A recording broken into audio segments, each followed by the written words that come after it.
How do you learn to love? Dealing with Erich Fromm. The art of loving. Modern psychology teaches healthy love for yourself and others. But what is healthy love? Erich Fromm was a German-American philologist, sociologist, social psychologist, and psychoanalyst. He is one of the founders of Freudo-Marxism and Neo-Freudianism and the creator of humanistic psychoanalysis. In his book, The Art of Loving, he tells how to develop this skill in yourself. Yes, according to the scientist, love is a skill. It takes theory and practice to master it. Here are some interesting thoughts from his book that allow you to understand the scientist's concept more fully. But love is not an attitude towards a particular person, the object of love.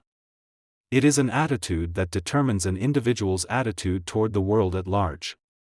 What the author is saying here is that most people make the mistake of thinking that love is determined by the object, not the attitude.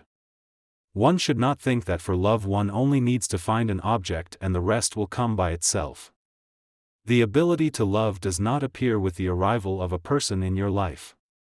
It develops over the years through self-reflection, through analyzing your place in the world and your relationship to it. Idolatrous love is often portrayed as real, strong love. But the strength and depth of such love indicates only emotional hunger and despair. Here the author is saying that idolatrous love is a form of pseudo-love. A person idolizes the beloved and dissolves in him, gives in to everything, contrary to his opinion and desires. This is how a person loses himself. That is why he becomes so painful and lonely when parting. Because he has lost not just an object of love, but his idol. And there is nothing else left. The paradox of love is that two beings make one whole and yet remain two beings. Fromm believes that love certainly helps a person overcome feelings of loneliness and alienation. But true love is not about symbiotic dependence and fusion. It's a bond in which the integrity of each individual is preserved. And the ecological discussion of problems and the search for compromise only add to the features of this integrity, but do not violate the boundaries of the individual and do not erase them. Love is activity. To love is to give. Erich is convinced that in healthy love a person does not sacrifice himself, but shares his joy and sorrow, his thoughts and interests.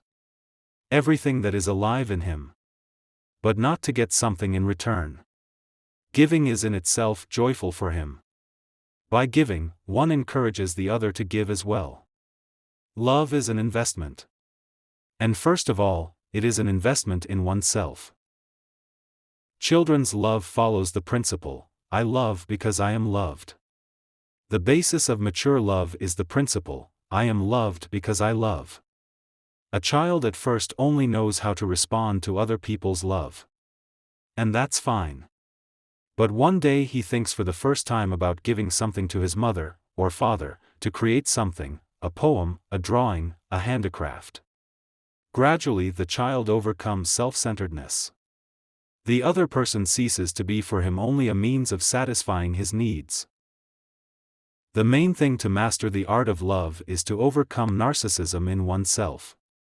In a narcissistic orientation, a person experiences as real only that which exists within him or her. Narcissism is opposed to objectivity, the ability to see people and things as they are, not through the prism of one's own desires, needs, and fears. However, selfishness and self-love are opposites. It is a common belief that loving others is a virtue and loving oneself is a sin. It is assumed that self-love is the same as selfishness. According to Fromm, this is not the case. The egoist is only interested in himself, experiences pleasure only by receiving but not by giving.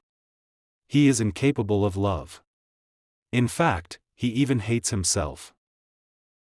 True love is an active desire for the development and happiness for the loved one.